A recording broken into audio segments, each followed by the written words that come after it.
վեհափառին կուսակրոնությունը խախտելու մեջ մեղադրում են հոգևորականներ, այդ թվում եպիսկոպոսած դասի, որոնց որդիների կանանց նկարները, իդեպ իրանց հետ նկարված նաև որոշներինը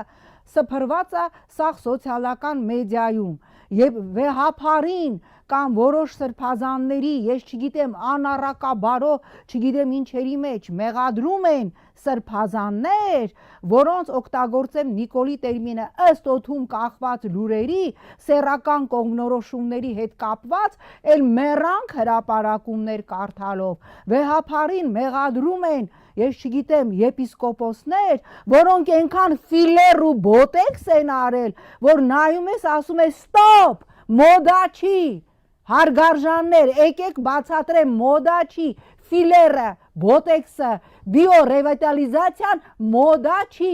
այլևս մի արեք, դա նատուրալ չի, փորձեք ձեր նատուրալ դեմքը պահպանել, կներեք, սա աբսուրդ է, եւ այս մարդիկ վեհափառին հրաժարականն են պահանջում, Բենթլի Սամոն, նույն ինքը Նավասարդ Կճոյանը, որի վրա ըստ Նիկոլի քրեական օրենսգիրքը ոնց գցես, որ էջը բացվի, կարելի է դատապարտել, ես եմ եղել այդ հայկական ժամանակում եւ